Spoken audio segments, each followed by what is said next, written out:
Muy buenos días. Quien les habla, profesor José Bolívar. Quiero compartir con ustedes algunos aspectos importantes de la propuesta filosófica del Dr. John Dewey, en el marco de la actividad sobre perspectivas teóricas del curso Teorías Educativas Contemporáneas del Doctorado en Ciencias de la Educación de la Universidad Internacional del Caribe. John Dewey nació en Vermont en 1859. Hijo de un comerciante, se graduó en la Universidad de Vermont en 1879 y después de un breve periodo como maestro de escuela en Pensilvania y Vermont, continuó sus estudios en el Departamento de Filosofía de la Universidad de Hopkins, basada en un modelo de alemán, convirtiéndose en el filósofo norteamericano más importante de la primera mitad del siglo XX. Influenciado por George Morris bajo un enfoque idealista, al obtener el doctorado en 1884 con una tesis sobre la psicología de Kant, surge con mayor auge su compromiso con la democracia y una reforma educativa. Sin embargo, pasó gradualmente del idealismo puro para orientarse hacia el pragmatismo y el naturalismo de la filosofía de su madurez, sobre la base de una psicología funcional que debía mucho a la biología evolucionista de Darwin y el pensamiento pragmatista de William James. Empezó a desarrollar una teoría del conocimiento que cuestionaba los dualismos que oponen mente y mundo, pensamiento y acción, que habían caracterizado a la filosofía occidental desde el siglo XVIII. Para él, el pensamiento no es un conglomerado de impresiones sensoriales, ni la fabricación de algo llamado conciencia, y mucho menos una manifestación de un espíritu absoluto, sino una función mediadora e instrumental que había evolucionado para servir los intereses de la supervivencia y el bienestar humano. Desarrolla pues una filosofía que abogaba por la unidad entre la teoría y la práctica, unidad que ejemplificaba en su propio quehacer intelectual y militante político. Su pensamiento se basaba en la convicción moral de que democracia es libertad, por lo que dedicó toda su vida a elaborar una argumentación filosófica para fundamentar esta convicción y a militar para llevarla a práctica. Como él decía, a veces pienso que dejaré de enseñar directamente filosofía para enseñarla por medio de la pedagogía, convirtiéndose así en el precursor inspirador de los reformadores partidarios de una enseñanza centrada en el niño. Esta teoría del conocimiento destacaba la necesidad de comprometer el pensamiento por medio de la acción, si se quiere que éste se convierta en conocimiento. Dewey reconoció que esta condición se extendía a la propia teoría. Sus trabajos sobre la educación tenían por finalidad, sobre todo, estudiar las consecuencias que tendrían su instrumentalismo para la pedagogía y comprobar su validez mediante la experimentación, resaltando que ésta, como en aquella época, se basaba en el método científico. Dewey estaba convencido de que muchos problemas de la práctica educativa de su época se debían a que estaban fundamentados en una epistemología dualista errónea, epistemología que atacó en sus escritos del decenio de 1890 sobre psicología y lógica, por lo que se propuso elaborar una pedagogía basada en su propio funcionalismo e instrumentalismo. Tras dedicar mucho tiempo a observar el crecimiento de sus propios hijos, Dewey estaba convencido de que no había ninguna diferencia en la dinámica de la experiencia del niño y adultos. Unos y otros son seres activos que aprenden mediante su enfrentamiento con situaciones problemáticas, que surgen en el curso de las actividades que han merecido su interés. El pensamiento constituyente para todos un instrumento destinado a resolver los problemas de la experiencia, y el conocimiento es la acumulación de sabiduría que genera la resolución de esos problemas.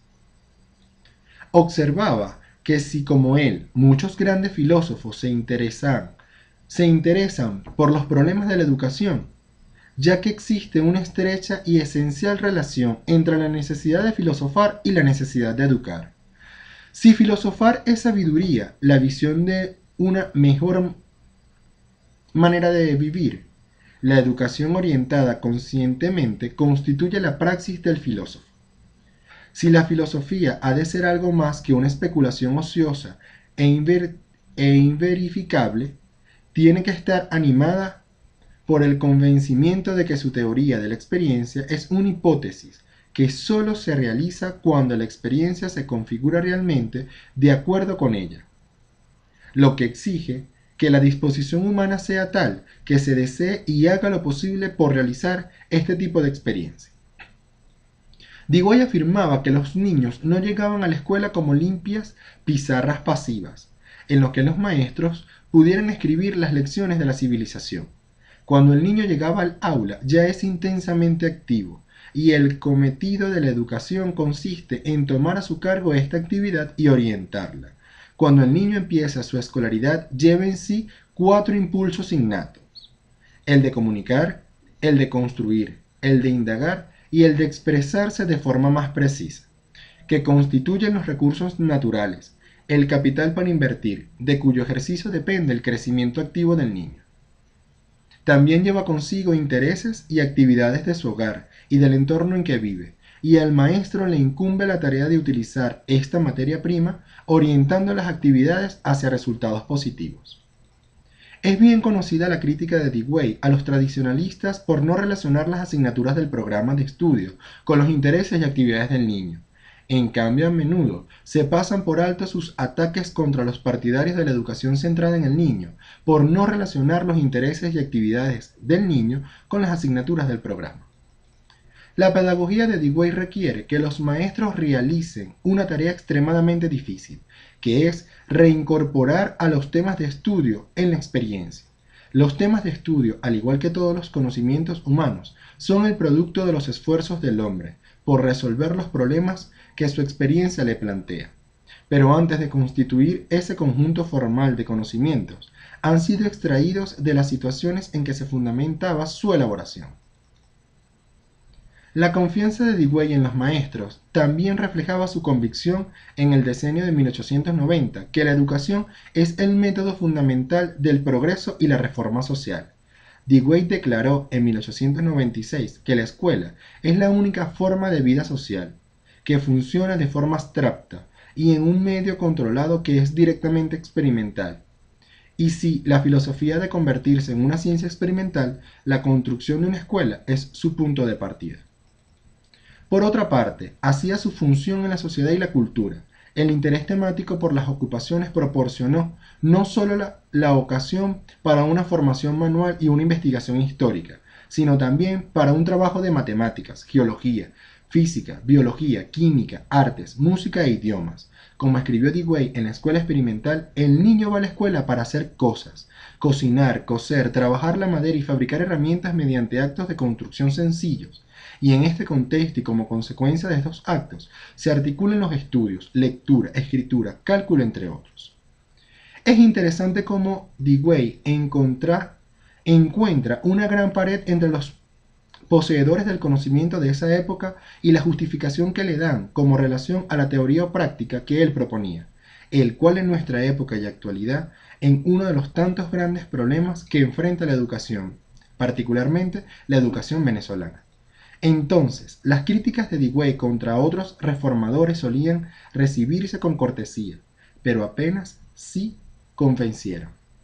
Pocos siguieron en el camino para salir de la confusión educativa que proponía.